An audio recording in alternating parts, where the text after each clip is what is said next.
Bonjour et bienvenue dans notre 4e épisode d'EasyFish. Aujourd'hui, nous allons vous présenter les différentes façons de pêcher le brochet à l'ouverture au leurre.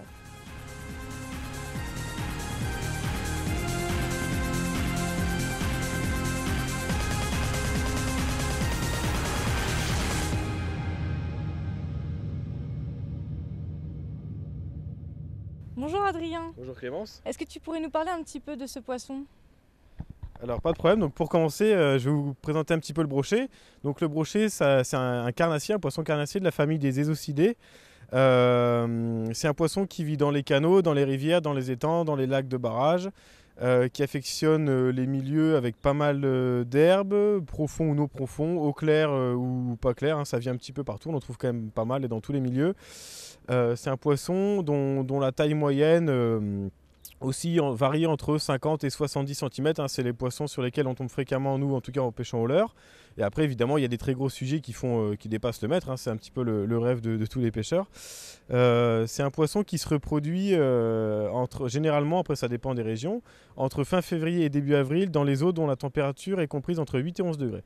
Et donc le brochet se reproduit dans les bras morts de rivière, dans les prairies inondées, en fait dans l'eau dont la profondeur est inférieure à 80 cm, 1 mètre d'eau, 80 cm d'eau, et avec pas mal d'herbiers, parce que le brochet va fixer les œufs sur ces herbiers. Donc c'est pour ça que c'est super important de préserver ces milieux-là pour assurer la survie de l'espèce. Donc voilà, après le brochet comme comportement, c'est un poisson assez solitaire, qui a son territoire en général bien marqué, et ça vit pas trop en banc, même si des fois sur certains postes très marqués on peut trouver plusieurs brochets en même temps, mais en général c'est assez solitaire un brochet. Et donc ça a des habitudes alimentaires assez précises aussi, hein. Souvent ils chassent tôt le matin, tard le soir. C'est pour ça que la pêche du brochet marche bien le matin ou plutôt en soirée. Et le brochet est vraiment un poisson passionnant à pêcher parce que ça livre des super combats et tout en puissance, et ça fait des attaques vraiment marrantes parfois à vue. Donc c'est super intéressant à pêcher. Donc j'insiste bien, justement, en fait le brochet c'est une espèce en voie de disparition parce qu'avec l'urbanisation et le recalibrage des cours d'eau, de certains cours d'eau, les zones de frayère du brochet sont amenées à disparaître. Donc j'insiste bien sur le fait qu'il faut préserver absolument ces zones humides où le brochet se reproduit, hein, des zones peu profondes avec beaucoup d'herbiers. Et ce qu'il faudrait aussi pour assurer l'espèce, ce serait d'augmenter les tailles, parce que souvent, voilà, des poissons de 50-55 cm, donc la taille légale du brochet, hein, dans pas mal de départements en France, c'est 50 cm. En général, les poissons, dès qu'ils atteignent cette taille, certains pêcheurs les prélèvent automatiquement, et ça, c'est pas bien du tout. Il faudrait augmenter cette maille au moins à 60 cm pour préserver notre ami le brochet. Mais Adrien, tu viens de nous parler de l'espèce, mais est-ce que tu peux nous dire où est-ce que tu as la chance d'en trouver ? Ouais, alors pas de problème.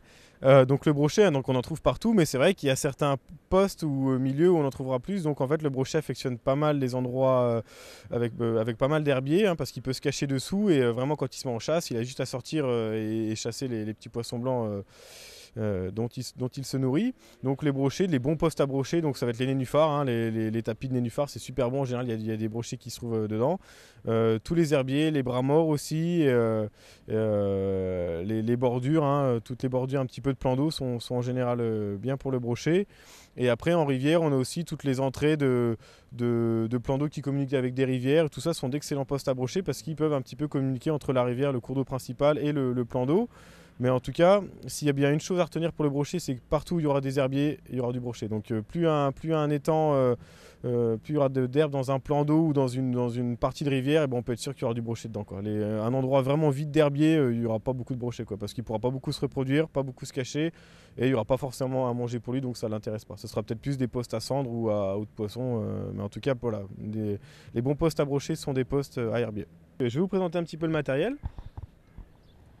Donc en fait, on peut pêcher avec deux types d'ensemble, le brochet. Donc là, je vais commencer par du matériel casting.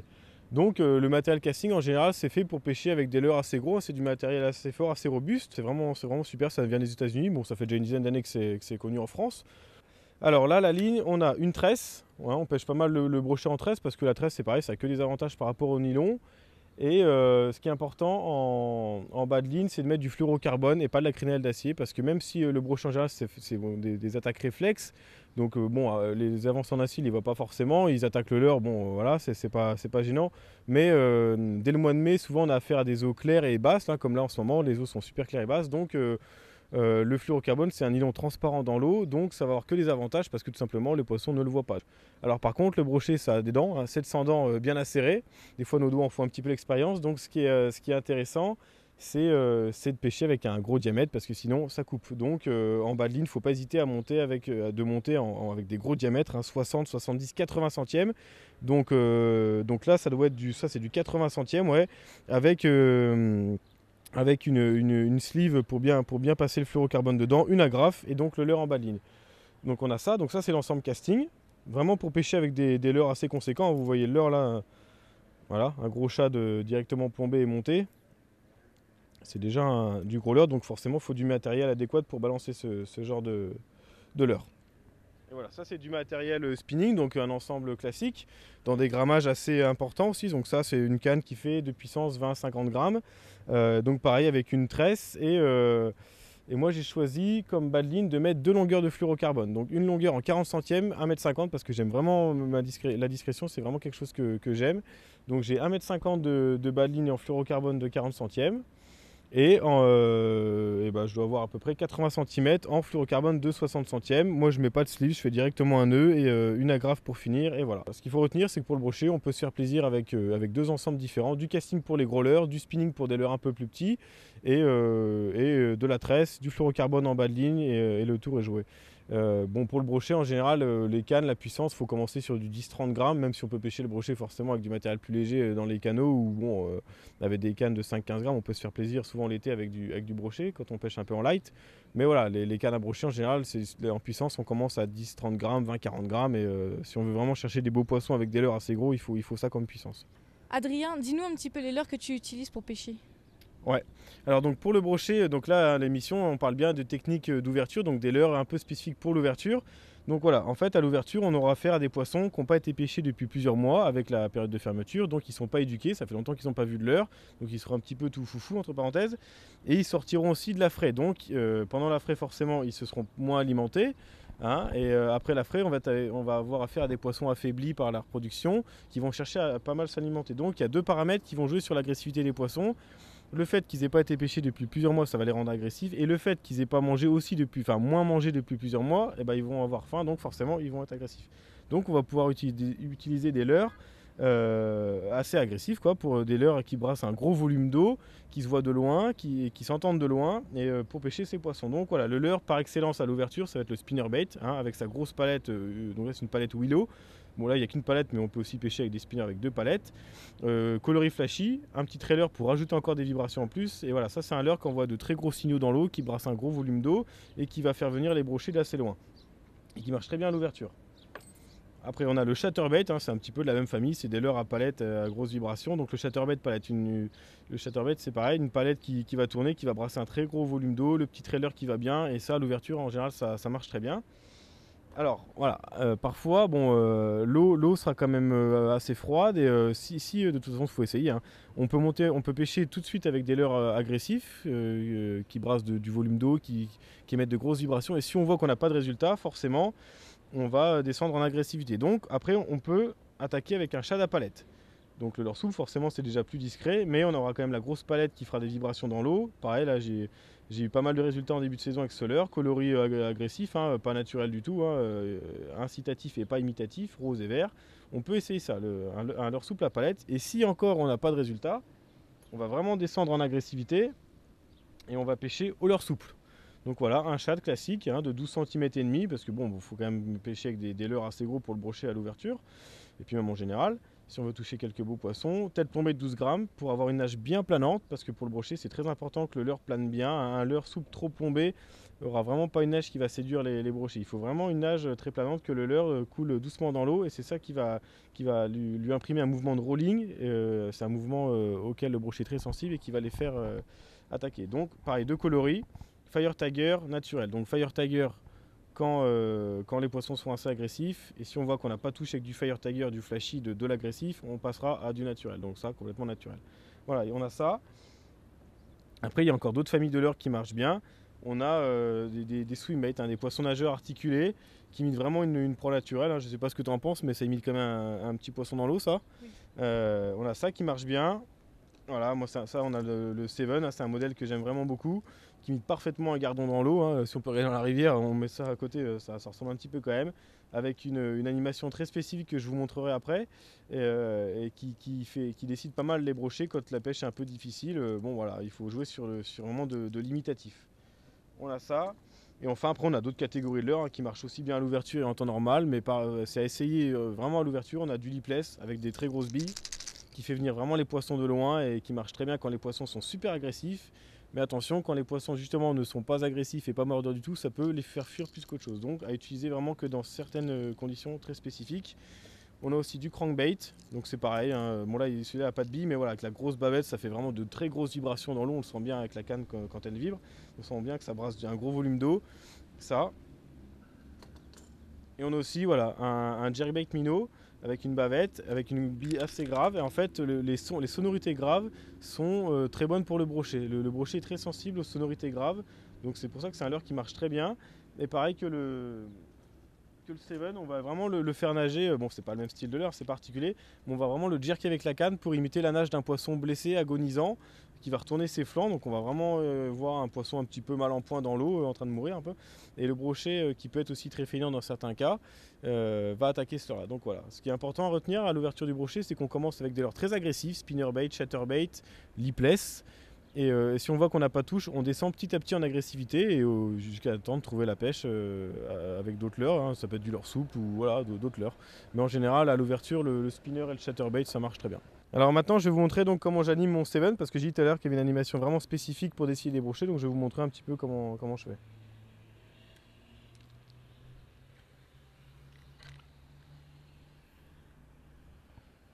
Donc voilà, je donne vraiment des coups de canne pour vraiment imiter la nage d'un poisson agonisant. Je fais aussi un peu de pause, des longues pauses des fois, parce que quand on rattaque, c'est là que le brochet saute dessus, le prend. Et voilà, des coups de canne, vraiment faut pas hésiter, pour vraiment imiter la nage d'un poisson blessé, agonisant, qui est perdu, qui sait pas quoi faire. Vraiment que ça soit un peu du grand n'importe quoi. Il est temps de mettre en pratique ce que nous a appris Adrien, et nous le retrouvons au bord de l'eau avec Arnaud.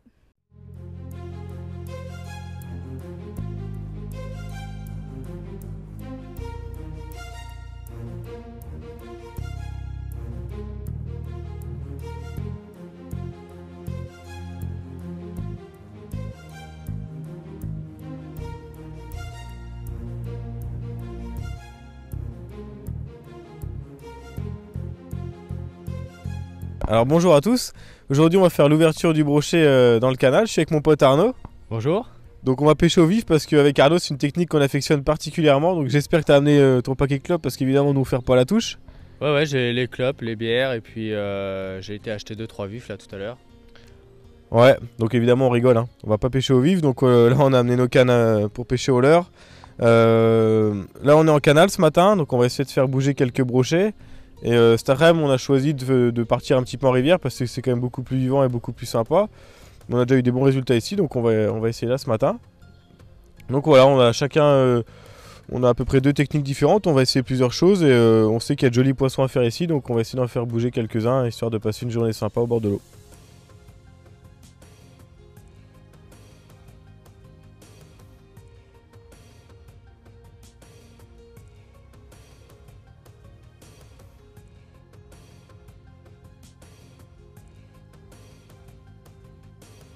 Voilà, je vais aller voir Arnaud, il a attaqué depuis quelques minutes déjà. On va aller voir avec quoi il pêche. Alors Arnaud, qu'est-ce que tu as choisi comme leurre toi pour commencer? Là je pêche avec un chatterbait, couleur noire et marron.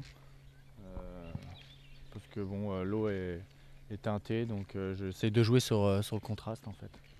Ouais, puis c'est vrai que le chatterbait c'est un super leurre de début de saison en fait parce que les poissons n'ont pas été pêchés depuis plusieurs mois et le chatter c'est un leurre qui envoie vraiment un gros volume d'eau avec la palette. Je sais pas si on peut voir quand tu vas ramener avec la canne, on voit bien la canne qui vibre vraiment beaucoup.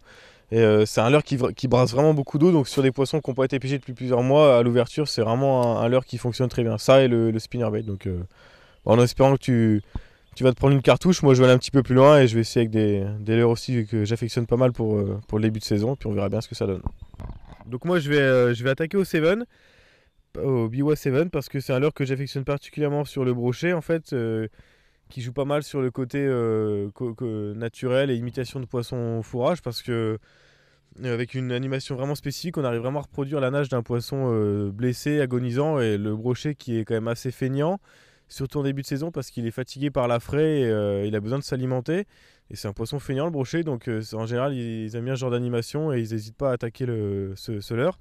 Donc j'ai deux tailles différentes.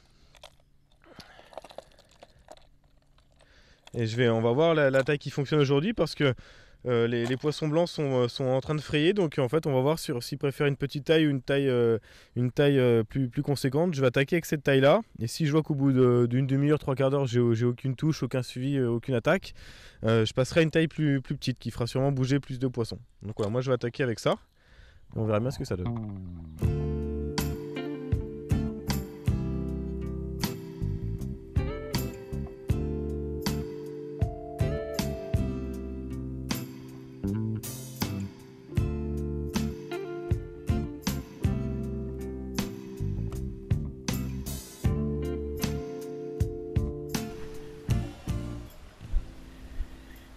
Voilà, je suis avec un petit shatter, petit brochet.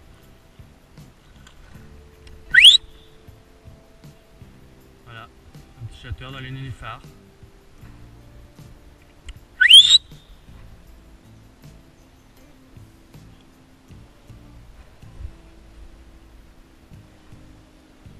Voilà, petit pépère. Voilà. Je vais le prendre avec la pince. Je sais qu'il y en a qui n'aiment pas beaucoup ça. Voilà, elle est bien prise sur le côté. On voit bien, c'est propre. Voilà. Il faut prendre la pince et il faut surtout bien lâcher. Voilà. Il faut la mettre autour du poignet pour que quand le brochet bouge, on puisse... Voilà. Vous voyez, ça tourne et ça blesse pas le brochet. Là, il s'est décroché, c'est propre. Nickel. Bon, on arrive vers Arnaud. Donc Arnaud, t'as fait ton broc là? Ouais, au shatter comme on a vu tout à l'heure. Ouais. Ouais, ça a payé et ça fait pas longtemps que tu pêches, ça fait un quart d'heure, 63 cm, c'est ça? Bon, c'est sympa hein, pour le premier brochet de la saison pour toi, c'est super cool. Ouais, en plein dans les nénuphars, voilà, faut passer à proximité des nénuphars avec le shatter quand on voit des bonnes vibrations, juste sous la pellicule d'eau, et puis ça les fait sortir. C'est ça, de toute façon, voilà, les nénuphars, c'est vrai que c'est vraiment un bon poste à brocher, ils aiment bien se planquer dedans et il a pas résisté à ton petit shatter. Eh bah bien joué, on va le remettre à l'eau. Ouais. Je te filme en train de le remettre à l'eau. Ouais.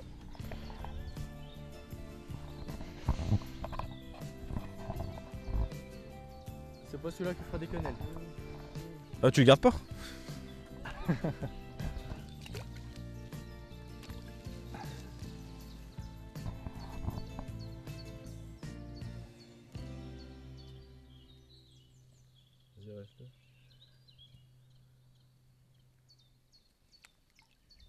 Voilà.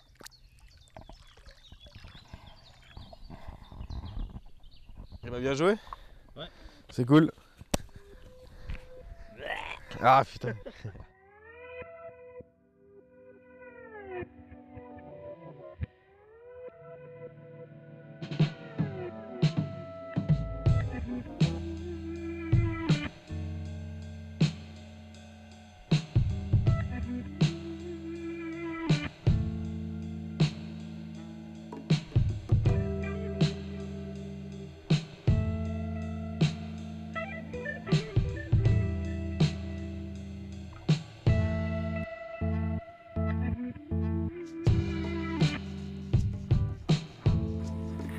Un petit diving chubby. Bah ouais, moi c'était une perche comme ça qui était sur mon shatter, elle était pas plus grosse.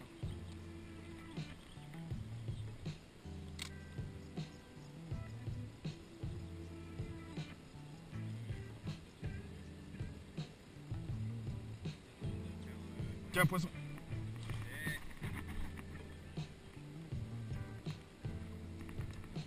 Petite perche prise au crank, voilà, je vais la remettre. Hop, je vais la remettre là, ça ne va pas faire partir le banc. On va nager au-dessus.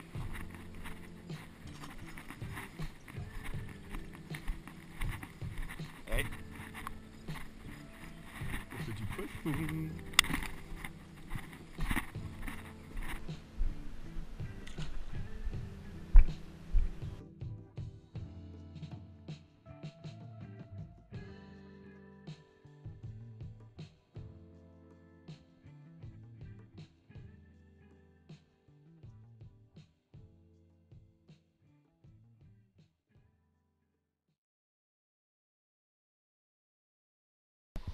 Donc là on se retrouve sur un autre bief du canal. Ce matin ça nous a pas mal réussi parce qu'on a fait, Arnaud nous a fait un joli brochet, on a aussi fait quelques perches. Là il a dû nous quitter parce qu'il a un repas de famille, donc c'est dommage pour lui. On va le retrouver ce soir pour le coup du soir sur Lyon. En attendant, nous on va se faire un autre bief. Là on est un petit peu dans leur creuse, hein, on est l'après-midi, donc il y a une chasse là. Les brochets sont moins actifs, donc on va aussi pêcher un petit peu la perche. L'année dernière c'est un bief qui nous avait pas mal réussi pour la perche, donc on a amené plusieurs cannes. Mais on va essayer aussi de faire du brochet, histoire de passer encore un bon après-midi et de voir un peu de poisson. Et ce soir on espère refaire du brochet sur Lyon avec Arnaud qui nous retrouvera.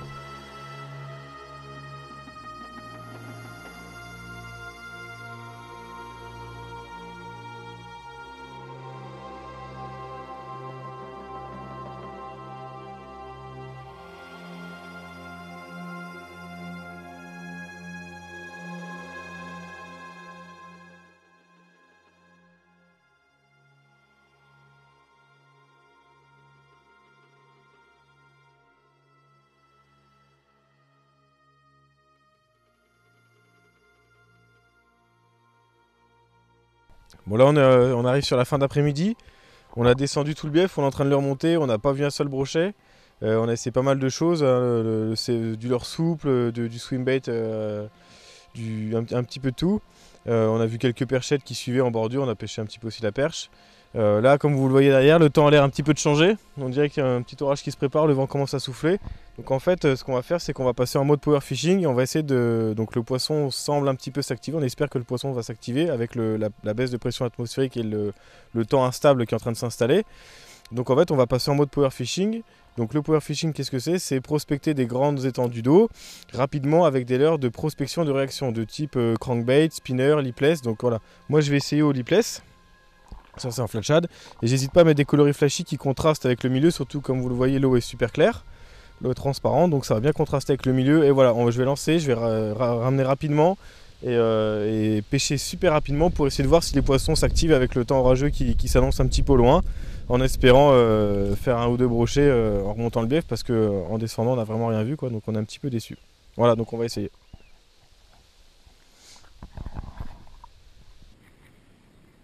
Donc le power fishing, vous lancez votre leurre, tac. Le but c'est vraiment de prospecter des étendues d'eau super rapidement et avec vraiment des leurres de réaction, quoi. Du crank, du lipless ou du jerk ramené super vite et avec des animations violentes.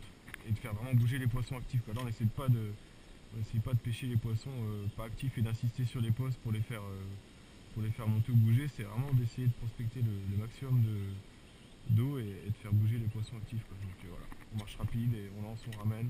On relance, on ramène sans se poser de questions en fait. Avec des coloris assez agressifs. Et des fois on se prend une cartouche. Ça n'a pas l'air de vouloir marcher quand même. On voit pas de chasse, on voit pas forcément de blanc actif. Quelques petites perches qui ont suivi le lipless mais pas de broc. Il varie l'animation, la vitesse de récupération de façon à créer des vibrations différentes.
Petit broc 92, il a attaqué dans mes pieds avec un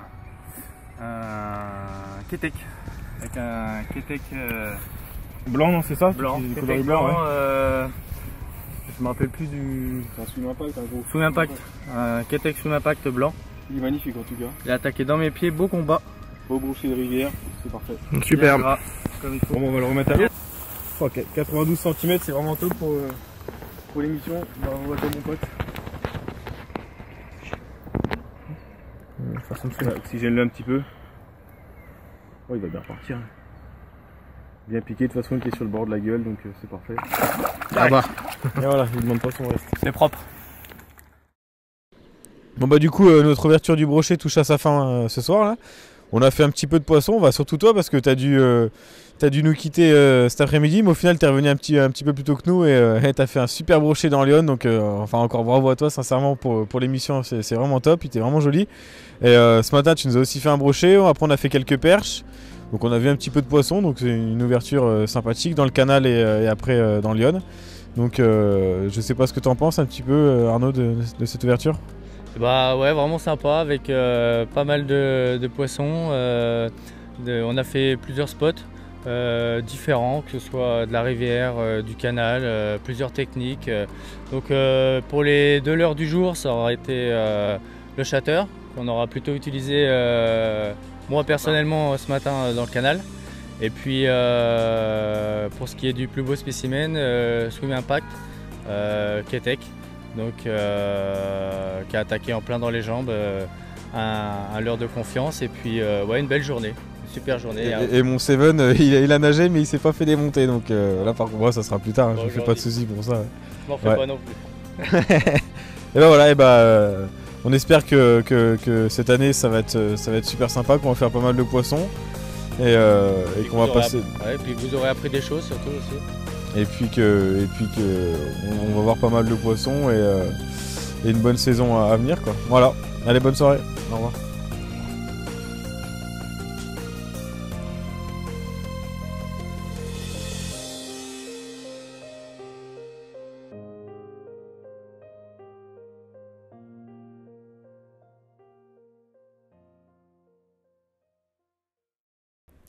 Pour cet épisode, nous inaugurons une nouvelle rubrique, le portrait du pêcheur.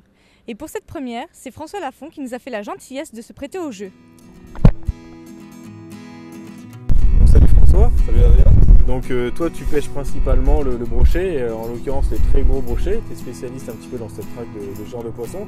Donc est-ce que tu peux nous expliquer un peu ce que tu recherches dans la traque de ces gros poissons? Tout d'abord, donc moi je recherche les spécimens parce que déjà c'est des poissons qui sont très rares. C'est des poissons qui sont plus rares que les sujets de taille moyenne. C'est des poissons qui sont très méfiants, qui sont beaucoup plus méfiants. Donc moi ce que je vais rechercher c'est justement d'arriver à les piéger avec des leurres, sachant qu'ils ont vu quand même beaucoup de leurres passer, surtout dans le public ou même sur des poissons qui sont très éduqués. Donc voilà, ça va être principalement pour ça que je vais les rechercher. Aussi l'adrénaline, voilà, c'est quelqu'un qui recherche énormément l'adrénaline, hein, le combat, les touches, surtout les touches, de voir ces gros poissons faire des touches discrètes, de les voir arriver au bateau, de voir les tailles que ça peut faire. Voilà. C'est vraiment la montée d'adrénaline que je recherche avant tout. Ça fait à peu près combien de temps que tu recherches ces poissons? Tu t'es vraiment spécialisé dans la recherche des gros brochets, ça fait quoi? Ça fait, on va dire, ça fait 7 ans, 8 ans que j'ai commencé vraiment à rechercher les gros brochets. Ça fait, j'ai commencé à pêcher le brochet il y a presque une vingtaine d'années. Ouais. Et je me suis spécialisé sur les gros à partir du moment où les pêches au gros leurre ont commencé à exister, la pêche au casting. Ouais, la pêche au casting est arrivée en France, la pêche avec les gros leurres et tout, c'est là que j'ai commencé à me spécialiser dans cette technique. Et donc je suppose que tu as déjà fait pas mal de gros poissons, donc tes records un petit peu, c'est quoi en matière de brochet? Alors en matière de poissons, je suis monté à 123, le plus gros, 1m23. Ce qui était le plus grand, en plus gros, j'ai fait un poisson d'1m22. Ouais. Qui faisait 17 kg. D'accord, ouais, donc vraiment des beaux poissons quoi. Et du coup pour la recherche de ces gros brochets, tes leurres préférées un petit peu, le matériel que tu utilises, est-ce que tu peux nous en dire un peu plus? Donc moi ce que j'utilise principalement, voilà, c'est des leurres, j'utilise jamais de leurres en dessous de 20 cm, c'est très rare. Donc tu sélectionnes déjà voilà, je sélectionne, je pars du principe qu'à partir du moment où on est sur un leurre de 15, avant je pêchais beaucoup avec des leurres de 15 et je me suis rendu compte que sur des leurres de 20 on faisait exactement la même chose. Et je me suis dit pourquoi faire avec des leurres en 15. Voilà, que tu peux pêcher le même résultat avec des leurres en 20. Sauf que l'avantage, c'est qu'un leurre en 20, pour moi, aujourd'hui, il se voit un peu plus, il fait plus de vibrations et il déplacera certainement un peu plus de gros poissons que sur des leurres de plus petite taille. Exact. Voilà, ce qui n'empêche pas que je fais des tout petits poissons, je fais même des perches, j'arrive à faire des perches avec des leurres en 20, j'arrive à faire des cendres, des brochets, aussi, du silure, mais voilà, principalement quand on recherche les brochets, je vais déclencher souvent plus vite les attaques que sur des plus petits leurres, des attaques réflexes ou des poissons très agressifs vont répondre beaucoup plus rapidement sur les gros leurres. D'accord. Donc je vais utiliser quelques modèles. Voilà, donc moi j'utilise ici, par chez nous, dans les eaux qu'on a, j'utilise beaucoup de coloris clairs. Hein. Ouais, des des coloris comme le Roller Gun Ferra, le Sultan Pepper, et en troisième coloris, la coloris Fire Tiger. Sur des eaux qui sont un peu plus piquées, ou quand il fait un peu sombre, ou des poissons qui vont être plus agressifs pour les faire répondre plus rapidement, je vais pêcher sur des coloris flashy. Quand on a parfois des brochets qui font des petites touches, qui sont un peu discrets ou qui veulent pas y aller, des fois je vais jouer sur le coloris, même si l'eau est claire, même si le temps est clair, pour justement faire des attaques plus agressives. Donc ça va permettre de piquer. Donc après en matière de modèles différents. En matière de modèles, surtout du gros souple. Là, donc je reste toujours sur de la taille en 20 cm, sauf que là j'ai un gabarit plus gros. Donc la différence, c'est que quand je cherche à pêcher rapidement sur des prospections vraiment rapides, pour voir si le poisson est actif, voir un petit peu ce qu'il y a sur des zones que je connais pas trop, je vais déjà pêcher avec du roller, ce qui va faire rapidement monter les poissons. Si après je veux chercher plus un gros poisson, que j'essaie de sélectionner, de trouver quelque chose, je vais pêcher beaucoup plus lentement, et là je vais utiliser une plus forte caudale, donc un poisson qui va déplacer de l'eau, un leurre qui va déplacer beaucoup plus d'eau et qui va nager lentement. Donc là je vais vraiment essayer de chercher quelque chose de gros, je vais plus chercher forcément à faire de la touche, à essayer de ramasser tout ce qu'il peut y avoir en termes de brochets, donc de toute taille, mais vraiment chercher à faire tout de suite de la qualité. Donc selon l'agressivité des poissons, voilà, je vais vraiment utiliser ces deux types de leurres, donc avec des coloris comme le perche, et puis des coloris qui vont être presque identiques au perche, vraiment des coloris marrons, on va rester sur des sur des coloris simples, et dans le même principe, sur des coloris flashy, si je veux faire de l'attaque à réaction. Et donc tu utilises du matériel casting, je suppose, et des cannes avec une puissance déjà assez importante. Alors, donc moi j'utilise deux cannes, j'ai toujours deux cannes avec moi. Donc la première va être la canne Bushy, donc en 2,20 m, donc en puissance 110 g max. Voilà, là ça va être celle que je vais utiliser le plus souvent pour pêcher soit au roller, soit pour pêcher en flotte tube. Quand je pêche en flotte tube, c'est la canne que je vais utiliser, ça me permet de pêcher au G-Bump et au roller, mais vraiment c'est la canne principalement que je vais utiliser pour pêcher au roller ou roller avec une palette. J'utilise aussi pour faire des attaques réactions des rollers avec des palettes que je modifie, c'est la canne que je vais utiliser. Donc moi j'ai légèrement modifié au niveau du talon, j'ai mis le talon de la Shigeki, ce qui fait que j'ai une canne un peu plus grande. Oui, c'est ce que tu m'as expliqué. Voilà, ça m'aide pour la distance, pour lancer déjà plus loin, et surtout pour les ferrages, pour tout ce qui est ferrage et tout, plus j'ai de longueur de canne, plus en profondeur et sur des longueurs, j'arrive à mieux appuyer un ferrage. Pour tout ce qui est G-Bump, donc là j'utilise la Shigeki en 2,30 m en XXH, et là je vais l'utiliser pour pêcher en 140, donc là c'est vraiment pour pêcher avec du G-Bump ou plus gros même, vraiment du roller. Vraiment là voilà, c'est ce que je cherche avant tout. Surtout quand je commence à pêcher dans des zones profondes où je cherche à prendre quelques silures. S'il y a des endroits où je sais qu'il y a quand même beaucoup de silures, où j'ai la chance de tomber dessus, voilà, je vais plutôt aller jouer sur la Shigeki plutôt que sur la Bushy. Ok. Et pour finir, si tu as un ou deux petits conseils à donner à nos jeunes pêcheurs pour la traque de ces gros poissons, dans l'approche, dans la manière de faire, un peu si tu as juste un ou deux conseils à donner. Alors, le premier conseil que j'ai à donner à tous les pêcheurs qui cherchent les gros poissons, c'est déjà d'aller là où il y en a. C'est déjà sélectionner les endroits parce connus on peut avoir les meilleurs leurres, on peut avoir les meilleurs pêcheurs, on peut avoir les meilleures cannes. S'il n'y a pas de gros brochets, on ne prendra pas de gros brochets. Si on pêche un endroit où il y a un gros brochet du mètre, qu'il n'y en a pas d'autres sur des kilomètres en rivière ou en gravière, il n'y a quasiment pas de chance d'en prendre. Moi ce que je conseille, c'est de se renseigner, c'est de prendre un maximum d'informations. Moi c'est ce que je fais, régulièrement je prends un maximum d'informations sur les gros poissons, et je vais vraiment chercher à trouver beaucoup de gros poissons sur une zone pour avoir la chance d'en toucher.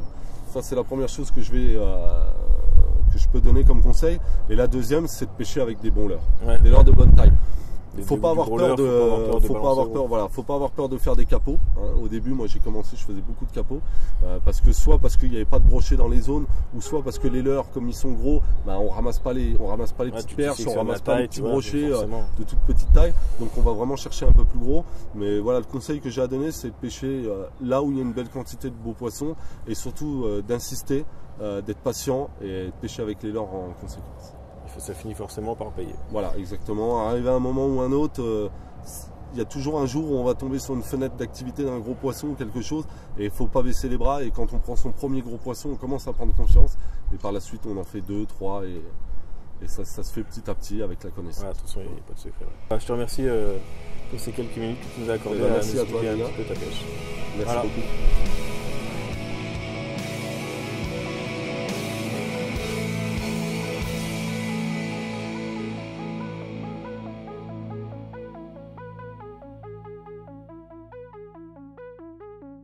J'espère que vous aurez appris des choses et n'oubliez pas que nous sommes en pleine reproduction du sandre.